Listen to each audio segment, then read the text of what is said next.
I think we'll go ahead and get started. Good afternoon and welcome to the 734th meeting of the Economic Club of New York. I'm Barbara Ben Ellen, President and CEO of the club. The Economic Club is known as the nation's nonpartisan forum for discussions on social, economic, and political issues. And we've had more than 1,000 prominent guests appear before the club over the more than last half century, and have established a strong tradition of excellence, which continues up to today. In 2020, the club launched its first ever equity and inclusion programming, and it continues through today. And this work has not been done by the club alone. We would like to give special thanks to corporate partners, BlackRock, MasterCard, PayPal, S&P Global, and Taconic Capital, as well as many members and speakers and subject matter experts that are now and will continue to be engaged in this work. We'd like to extend a warm welcome to students from Mercy University and the Gabelli School of Business at Fordham, who are joining us virtually today, as well as a few members of our largest ever class of 2023 fellows, a select group of diverse, rising, next-gen business thought leaders. As a reminder, applications for this annual program, the 2024 Fellows class, are now available on the club's website. And so we encourage you to consider those members in the room sponsoring a rising thought leader for that program. It's my honor today to welcome our special guest, Adrienne Harris. Adrienne was nominated to lead the New York State Department of Financial Services by Governor Hochul in 2021 and confirmed by the New York State Senate in 2022. She began her career as an associate at Sullivan & Cromwell here in New York City, representing several U.S. and non-U.S. based corporations in various forms of litigation and regulatory matters before accepting a position at the U.S. Department of the Treasury under President Obama. While at the Treasury Department, Adrienne served as the senior advisor to both acting deputy secretary and undersecretary for domestic finance and deputy secretary.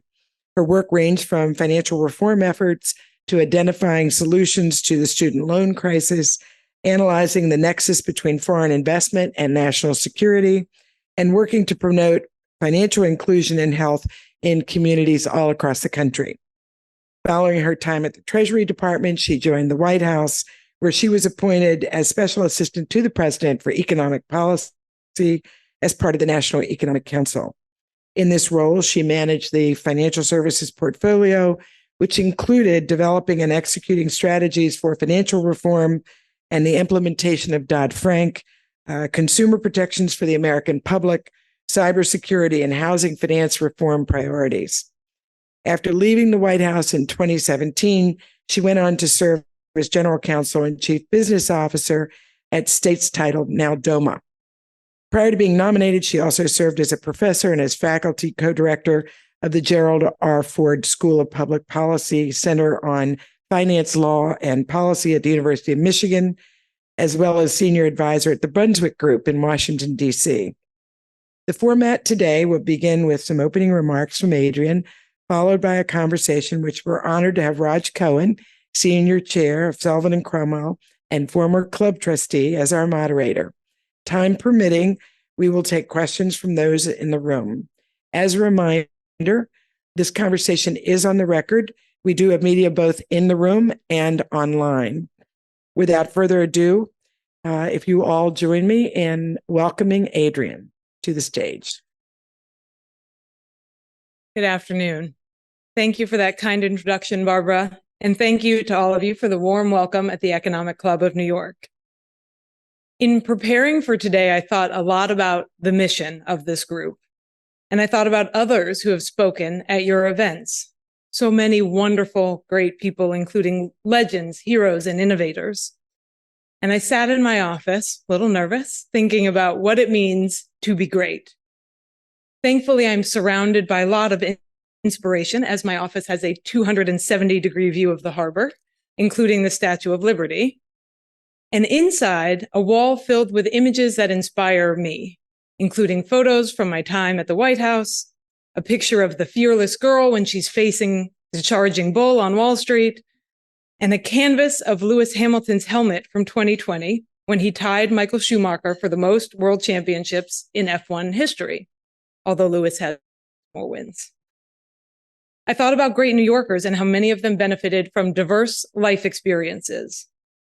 Teddy Roosevelt, a wealthy but sickly Manhattanite, returning from his time as a rancher, quote, rugged, bronzed, and in the prime of his health, according to a New York reporter, and himself said that if he had never left New York politics to go to the ranch, he would have never become president.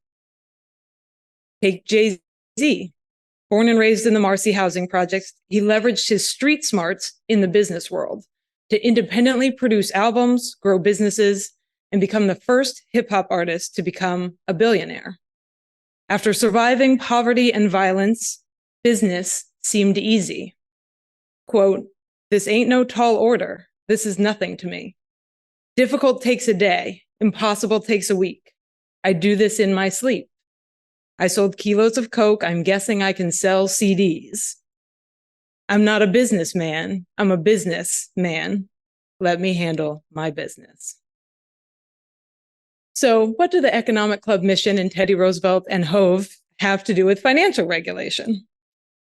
Typically, I would say nothing. It's maybe a bit of a stretch, except to say, first, financial regulation is an area shockingly lacking in a diversity of backgrounds and perspectives. And despite being the first person of color to sit in my seat, I'm actually not talking about race so much as I'm talking about diverse experiences. And second, but perhaps relatedly, financial regulation is an area where there's very little innovation. In general, regulatory bodies recycle the same ideas and the same ways of doing business. At DFS now, we're seeking to change that. My interest in financial services developed because in the early years of my career working at Sullivan and Cromwell came during the great financial crisis. I learned a lot during that time, most of it from Raj, but two things have stuck with me to this day. First, I learned that if you understand financial services, you can understand everything else that happens in the economy. There's no industry that can function without a healthy, functioning financial services industry at its foundation.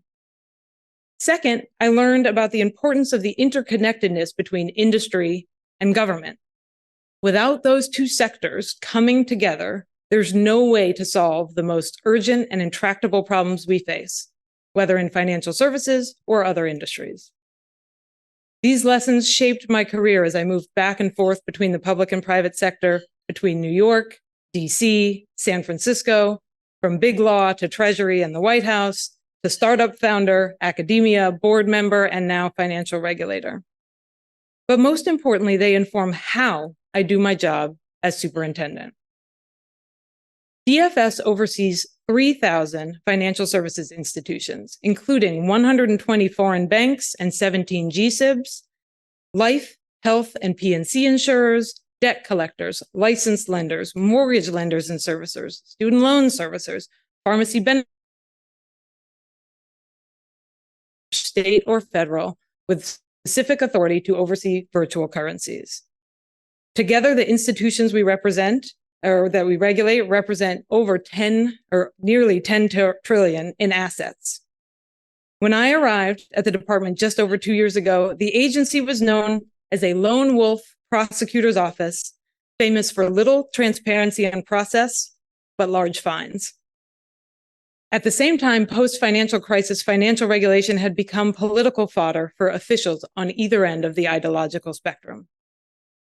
The zeal for headlines left the department without proper investment in human capital, technology, or process management.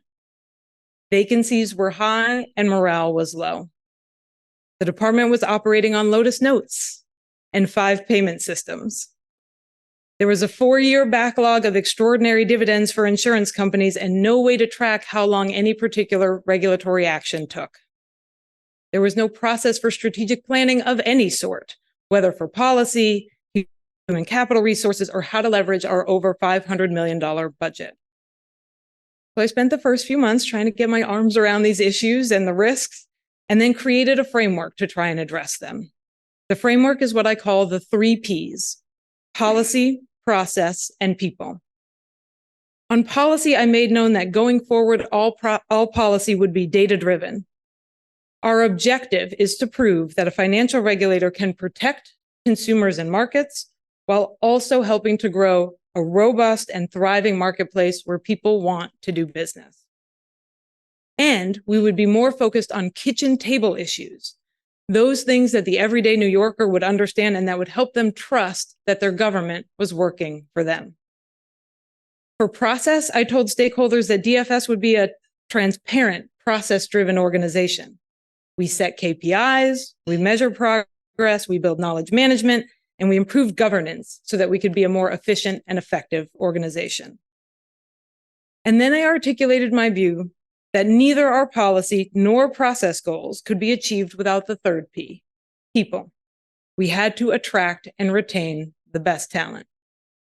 We recrafted our mission statement and established 4 core values: equitable, transparent, innovative, and collaborative, to set a North Star for our objectives and how we go about accomplishing them. We still have a lot of work to do, but I am very proud to report the progress we have made in my just over 2 years as superintendent. On policy, we've promulgated 26 new regulations, including setting a more modern fee structure for check cashing and amending our nation-leading cybersecurity regulations. We've issued 55 pieces of regulatory guidance, including 8 on crypto and stablecoin. We've implemented 70 new amendments in the banking, insurance, and financial services law. But I will note, in many cases, we promulgated regulations or made amendments that streamlined compliance or modernized requirements to meet 21st century objectives while also reducing compliance burden. For example, we tailored the requirements in our updated cybersecurity rules to account for the many types and sizes of businesses we regulate, and we rewrote a decades-old requirement on required vacation time for bank executives that did not reflect how people work since the invention of the smartphone.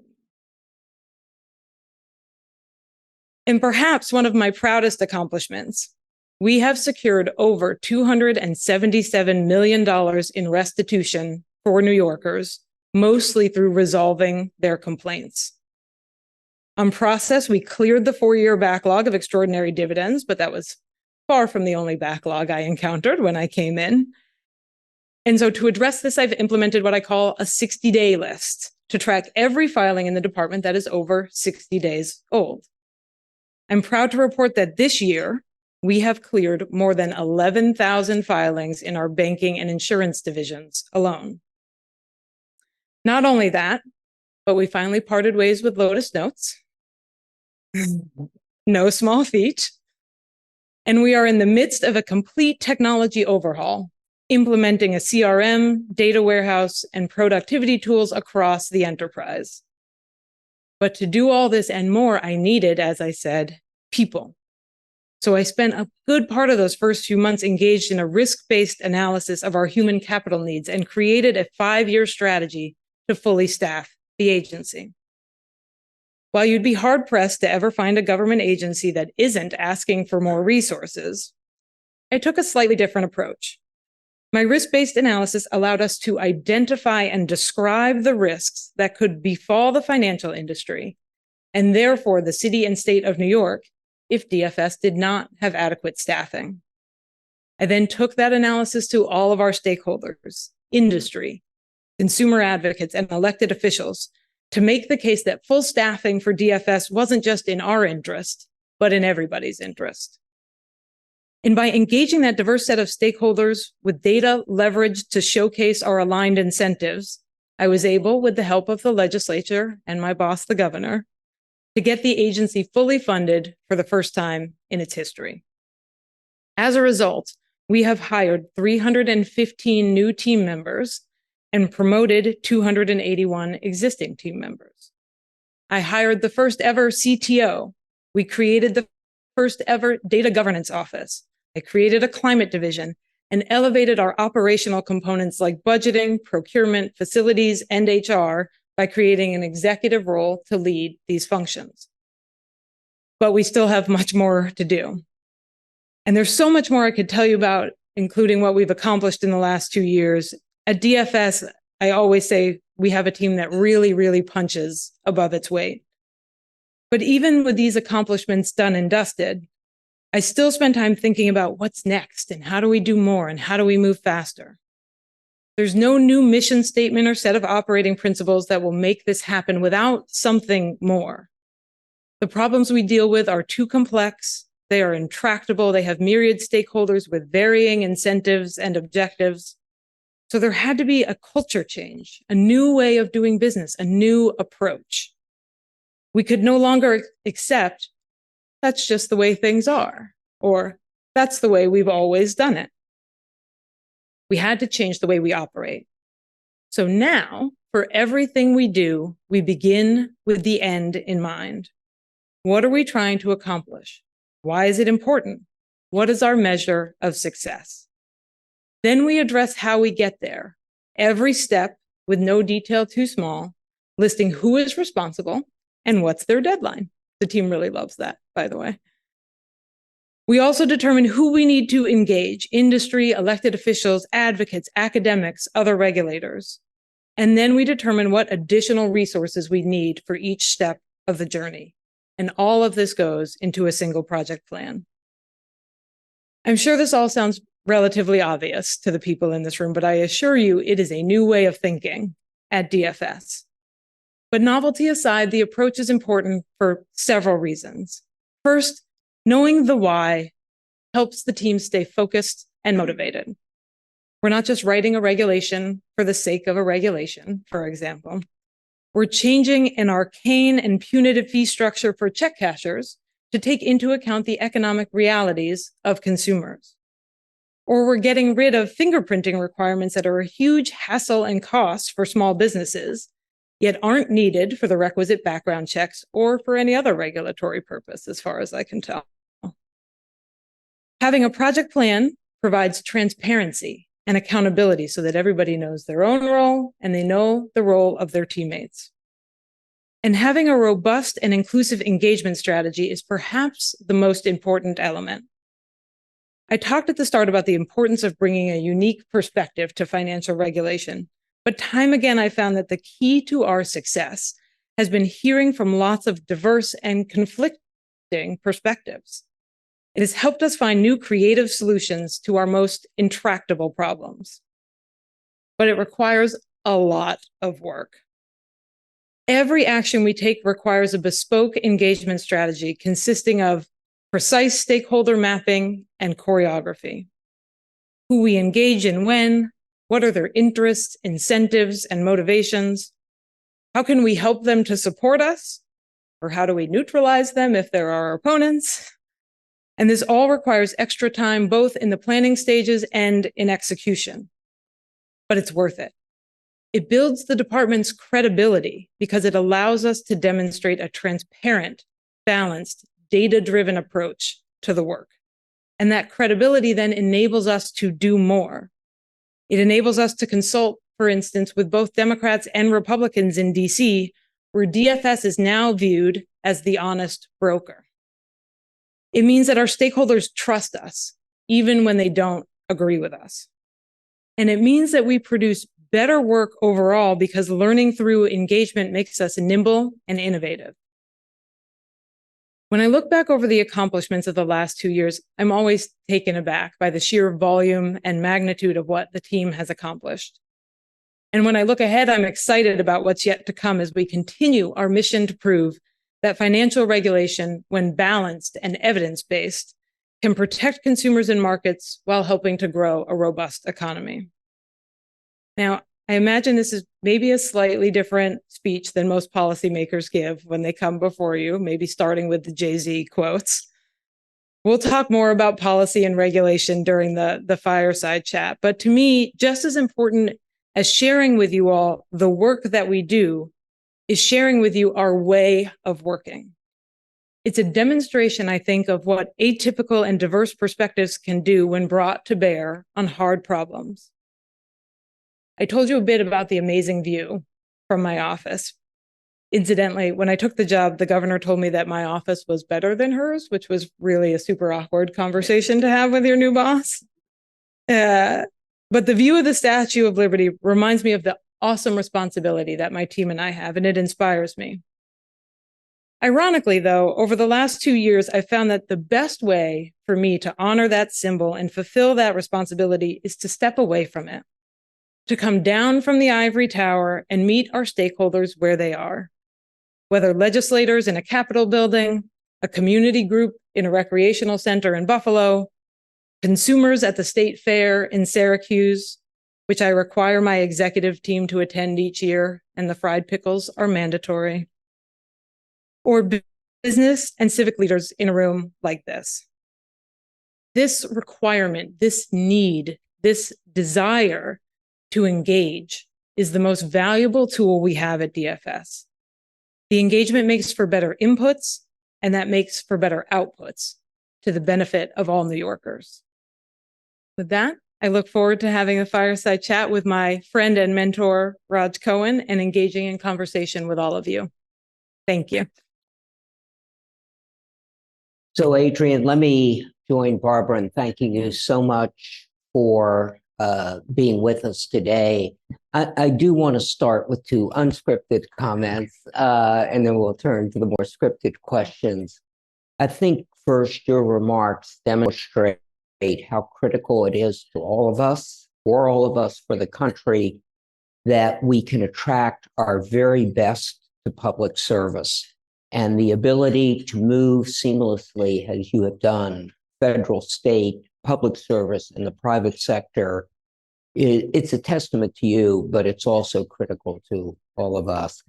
And the second, the DFS is actually a relatively recent phenomenon. There used to be the banking department, insurance department, and I think it was a very sound idea, but as your remarks demonstrated, an idea without implementation is a failure waiting to happen. So thank you for that. So let me turn to the questions. I note that in addition to the 3,000 institutions and the almost 10 trillion in assets you're directly responsible for in your spare time, I guess you sit on the board of the Conference of State Bank Supervisors and as a designated member of FSOC. So it's a very large portfolio. What do you see? You've talked about the challenges. You mentioned the future. What do you see as your principal challenges ahead? Yeah, the challenges are many. I think the big thing we think about, again, is just how we execute such a broad mission with the resources we have and with some of the operational work that we have to do. That was a surprise to me coming in the door, and really does represent one of our biggest challenges, given the mandate, given that we are a regulator that is both local and deal with very New York issues, but also a global regulator, just by virtue of the institutions that we regulate. And so being able to span that diversity of responsibilities while building an institution that will be sustainable and be able to do that into the future really is a challenge. But then, of course, we're dealing with all the substantive challenges in the day. I mean, I certainly did not expect I would have another banking crisis in my career. So the spring was an event for sure. We're doing a lot now around homeowners insurance and climate change, and how we keep rates low for consumers, but make sure that insurance companies are safe and sound and can continue to write policies here in New York. So balancing the breadth and the operational pieces with the really challenging policy issues of the day keeps us busy, I'll say. So you mentioned banking crises. Barbara, in her introductory remarks, noted you cut your teeth on the great financial crisis, and everybody thought Dodd-Frank and the implementing regulations, and it was all in the distant rearview mirror, and it turned out not to be. So you were involved, obviously, as the regulator for Signature. Walk through the circumstances that, in your view, led to the failure of Signature, and more importantly, looking ahead, what do you do to prevent future failures? What did you do and are you doing to avoid those very substantial deposit outflows at banks other than those that failed? Well, it feels a little silly for me to opine on this with you sitting here, but you and I talk about these themes often. I think for that weekend, the thing that I think really took us all by surprise was just the speed with which that all happened. I think even when you think back to the great financial crisis, larger but maybe slower to unwind versus seeing Silvergate self-liquidate on the Thursday, right? SVB sort of Thursday to Friday, Signature Friday to Saturday, and there were 20 other banks around the country probably that we were all looking at, and to see the deposits, in Signature's case, 20% of deposits flow in 4 hours, starting on that Friday evening, is really tough to sort of get your mind around in the moment. You're just reacting. I think for us, a couple of things. One, I would say my relationships, we talked about engagement, my relationships with you, with private sector actors, with folks in DC, to be able to make the phone calls and understand everybody's point of view, to engage with people on the solutions and invoking the systemic risk exception, to be able to talk to potential acquirers, all of that, in that weekend. But those relationships and that engagement was so critical, I think, to the success of stemming the tide of that crisis. But I think what I took from it was sort of what we try to make DFS all about. And when we talk about the virtues of being a state regulator, part of that is our nimbleness. So now when we look at this crisis and what we can learn from it, so much of it is about, some of it is about regulations, right? Some of it is about, are there new rules that need to be put on the books? And there's lots of healthy debate going on now about that exact question. But for me, I thought a lot as well about the operation. So when you think about the bank examination process, if we want to examine a bank for the year ending 2020, that exam will take place probably early in 2021. To write the exam report probably takes most of 2021, and then we're sending our findings to the bank, right, late 2021 or early 2022, and then they have some time to remediate, and it's just not consistent with a 21st century economy where you can withdraw money in large amounts from your smartphone on the New York subway in the time it takes for the doors to open and close, right? These things just don't match up. So we wrote our report about Signature, just as the other regulators wrote reports about all the banks, and talked about how do we make the examination process faster and tighten that feedback loop? How do we modernize that? One of the other things that came out of that weekend was the bank, when we were asking for data about the value of its collateral and what it could pledge to the Fed, and all of this is stuff I've testified about and is in our report, the inability for them to produce reliable data. In one instance, telling us that some of their collateral was worth $5 billion, and less than 12 hours later had revised that estimate down to $500 million.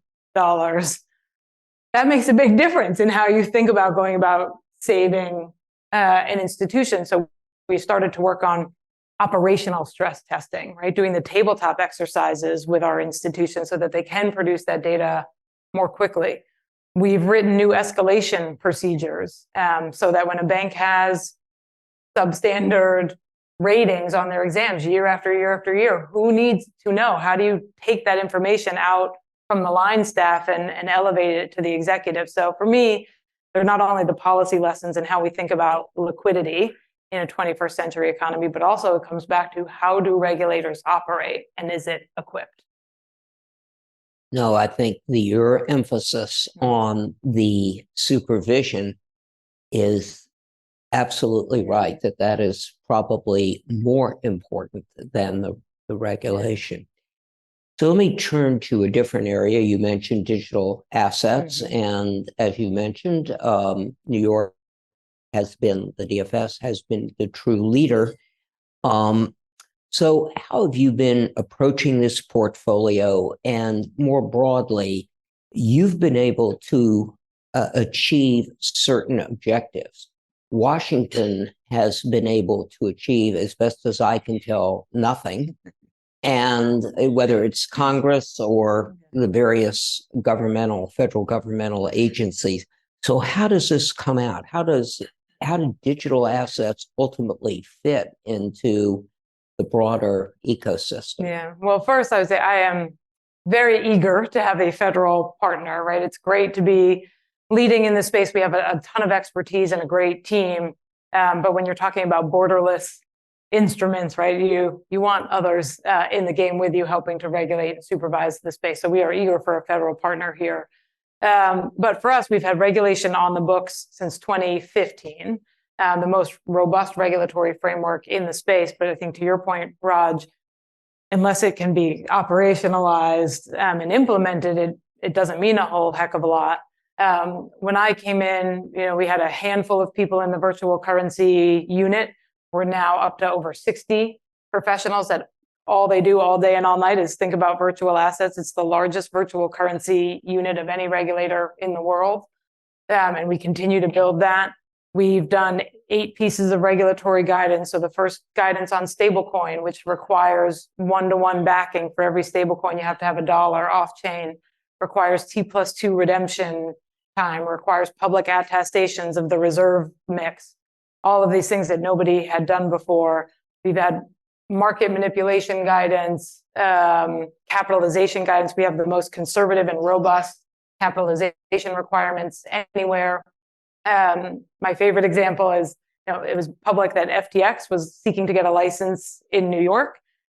They did not. I think it's the only state in the country where they could not legally do business. And when you look at the losses to consumers, you see that New York escaped largely unscathed versus a California where they've now copied the New York framework and starting to put that in place because their losses were 1,000x what we saw here. So the framework really has stood up between hiring the expert team, adding the transparency to the regulations, right, through these 8 pieces of guidance that we've done. We don't allow for rehypothecation, right? Any number of things. We have robust controls for conflicts of interest. And then when we have to, we use our enforcement tools as well. So we brought a $100 million case against Coinbase. We brought a $30 million case against Robinhood. We oversaw I think the first unwinding of, or the first, approach on Binance was us requiring that Paxos cease minting BUSD. And then we saw other regulators around the world follow suit vis-a-vis Binance. So we really have leveraged all of our tools from regulation, supervision, examination, and enforcement to lead in the space. And now, as I said, I'm hopeful. I remain optimistic that there will be bills coming through Congress. But what you see with the House Financial Services bills, for instance, is that they're modeled off of New York, and Chairman McHenry has said as much. The California bills were modeled after New York. The Illinois bills are modeled after New York. A lot of what's happening in the UAE is modeled after New York. So we're going to keep pushing there, but I'm, again, hopeful that we'll have more partners to supervise and oversee this space. I think that makes absolute sense. A lot of what has been accomplished elsewhere in regulation is the federal-state partnership rather than as antagonists. So let me turn to another area where the DFS under your leadership has really been an innovator, and that is cybersecurity. And I wonder if you've got a new proposal out. I wonder if you could explain what that is about, where you see regulation going, because the pervasive and increasingly extraordinary sophistication of cyber criminals, it's really quite disturbing. Yeah, well, and just in the last week, right, Yes. the industrial bank.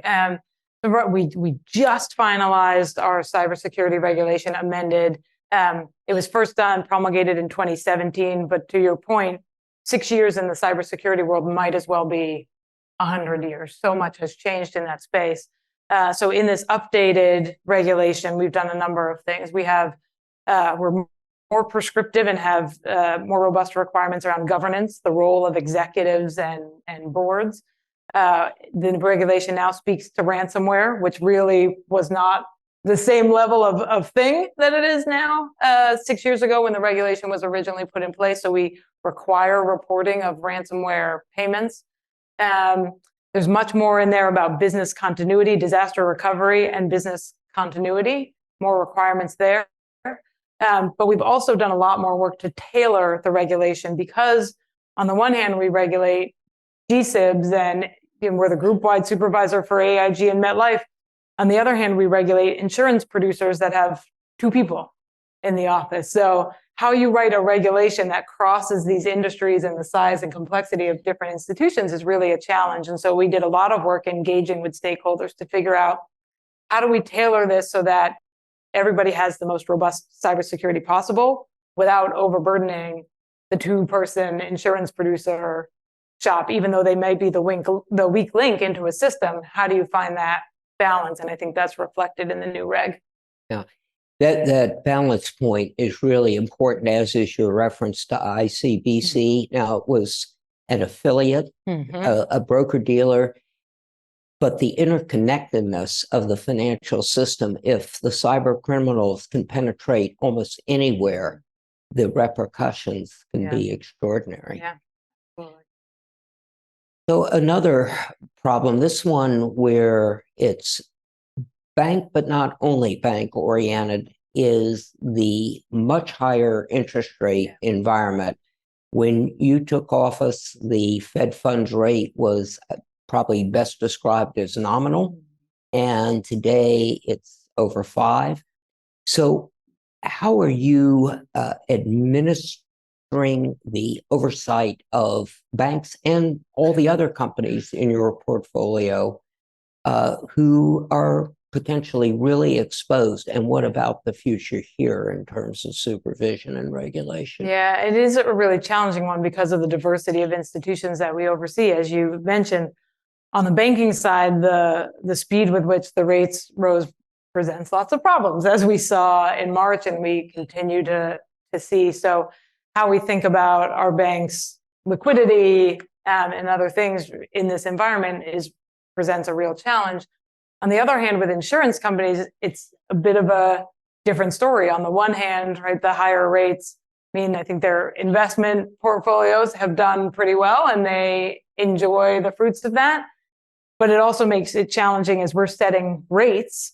And when you see inflation and replacement costs and all of these things go up, especially in the face of climate change, and we're tasked with setting rates, as I noted, so that our insurance companies can be safe and sound, but also keeping costs down for consumers, right? The interest rate environment makes that a little challenging. So we have similar industries, both of which we're charged with overseeing, that have sort of different responses or reactions to the interest rate environment. But I think, again, this speaks to the virtue of being a state regulator and one that has this breadth. You mentioned I sit on FSOC, and we talked not only about banks, but insurance companies and other risks. So to be able to come to that discussion, having all of that stuff in my portfolio, but being maybe a little closer to ground level when it comes to supervision and working with and engaging with our companies, I think we bring a different perspective to those conversations in terms of the challenges and opportunities in changing interest rates. And we can be more nimble in thinking about our supervision and how we work with companies to manage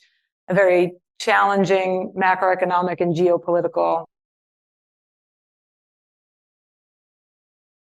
If there is a single area which you will find on the front page day after day after day, whether the Wall Street Journal or the FT or any business publication, and even non-business such as the New York Times, it's AI. So talking about challenges, this is all coming at you and everybody. How do you see the regulation, particularly in the financial space? Yeah, this is another one where I think being a state regulator and being nimble is really helpful. I was heartened to see the president's EO, and I think especially when he was talking about those sections that talk about the financial industry, and they talk about market manipulation and cybersecurity. Of course, those are the same things we look at, but our ability to move more quickly, I think, is really going to benefit us. And for us, we think about both artificial intelligence as a regulator and the guardrails we want to put around our regulated institutions, but also how we use it ourselves as a tool to oversee the marketplace. So for our regulated entities, we're now working on guidance for all of our insurance companies, life, health, and P&C, around the use of AI in underwriting and pricing, and really laying out not just the guardrails to protect against discrimination and some of those things, but what are the opportunities here for insurance companies, and how can we engage around those topics? How do we expect to examine around some of those topics? Internally, we're using it, or starting to use it, in a lot of ways. We're working now to put a chat bot on the website, which, for a lot of mature organizations, you're like, we've had a chat bot for a long time. But for us, when you think about all the rules and the guidances and things that live on our website, one's ability to file a complaint, the ability to use an AI chatbot, and I've gotten the opportunity to play with it and go on the website and ask a sort of complicated question about financial regulation and get taken right to the answer, is really valuable. We're also doing some work with AI around climate, because I created the climate division. It's obviously an issue for insurance and for banking. And we're looking at, SUNY Albany has this treasure trove of weather data. It's like weather all across the state every 5 minutes for the last 50 years. Taking that, looking at insurance data, looking at redlining data, and putting all those data sets on top of one another to say, well, what are we going to see in the marketplace when it comes to climate change and those communities that are disproportionately affected by climate change, because they're typically LMI communities of color. So how do we think about redlining and insurance premiums and one's ability to get insurance, and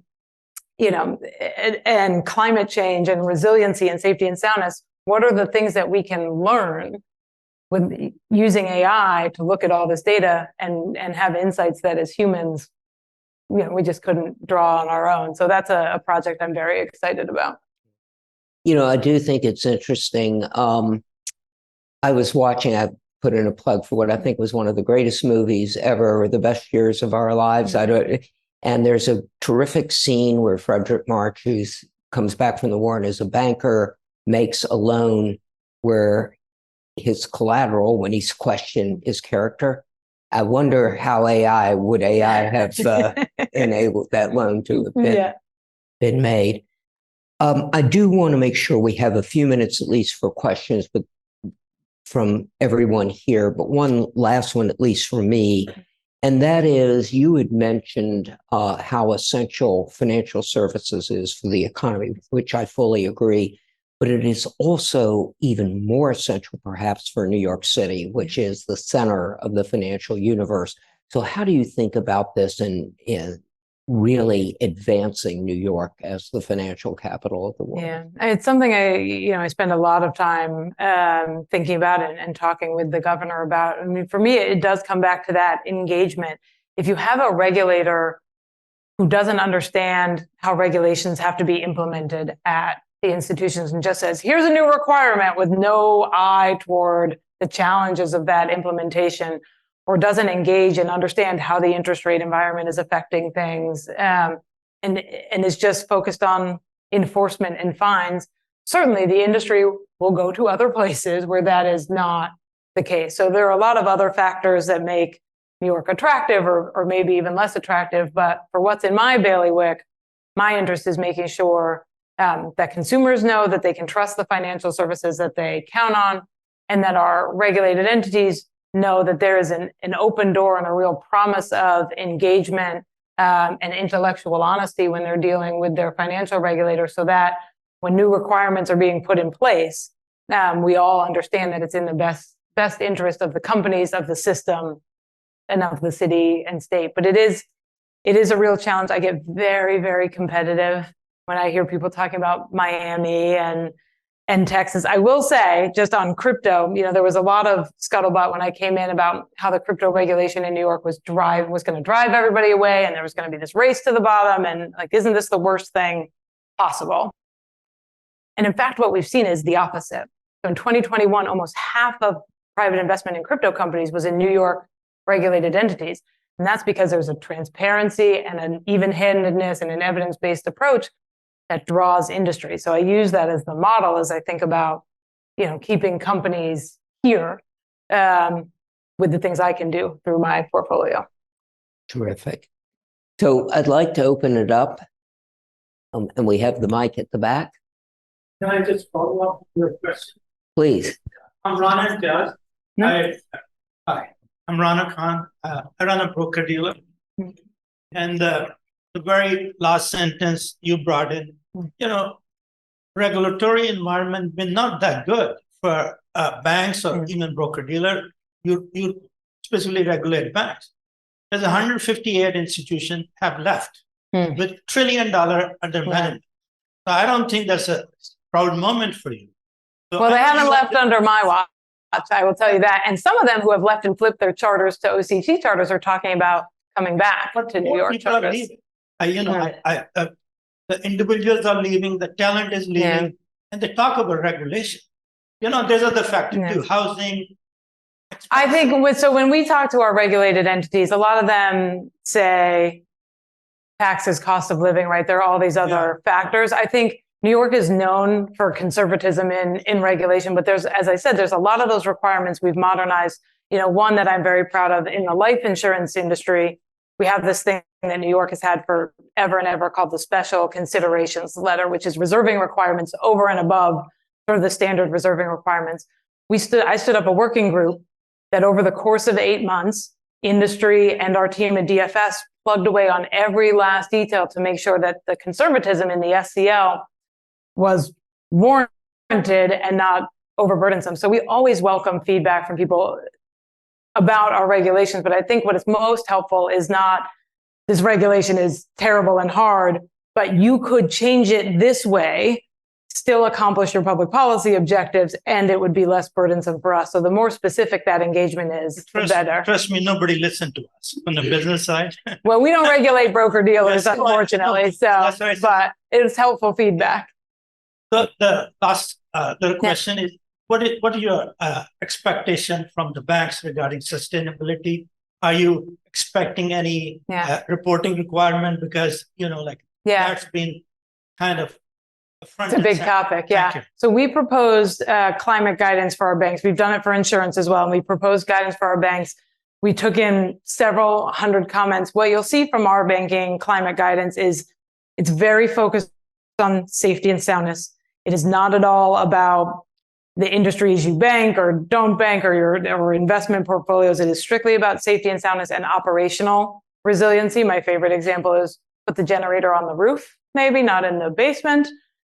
Think about where your servers live, right? Those things. And once we finalize that guidance, we'll not be sort of implementing examination timelines. It is meant to be a set of best practices for people to start weaving into their risk management frameworks the same way they think about other risks. If I could just pick up on the point you made in an earlier comment, there are two types of regulation. I'm going to put them in two buckets. One is regulation for safety and soundness, and the other is regulation to accomplish political objectives. And I think any financial institution would infinitely prefer the former to the latter. So, yes. Thank you. It's very insightful. You talked about the FSAC member agencies and the GSIPs and all your life being a regulator. How much of an oversight, from your point of view, DFS is continues to enforce on the FBOs, foreign banking organization, operating under IFC, not the GSIPs, but the FBOs? Do you still have the control who are operating in the New York, roughly around? Yeah, so we regulate a number of the foreign branches, some of the rep offices, right? So we have that oversight usually in conjunction with the Fed. So we'll alternate our exam years, work with them. But whenever we do put a new requirement in place, especially when it comes to the FBOs, we try our very best to harmonize with home country or home jurisdiction regulator. So in the proposed climate guidance, for instance, you see where we specifically call out the FBOs and we say where your home jurisdiction has climate rules, those rules control, right? There we are explicitly sort of deconflicting. Same with the cybersecurity regulations, where we've gone to great lengths to harmonize or to say where you have regulations at the group level or at the parent level, you have controls there, you have personnel there that can be used for the branch, for the rep office, right, for the affiliate that we oversee. So we really try very hard to not just add unnecessary layers for compliance sake. In the last few years, I just followed only the OCC, one of the FSAC member agencies, has an oversight on the FBOs, but DFS, I'm glad to hear that you have oversight. Thank you.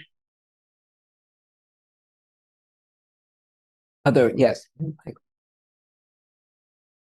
Thank you for your remarks. They were really great. Mike Held, I used to be at the Federal Reserve Bank of New York, so we probably were in a room or two together in the past.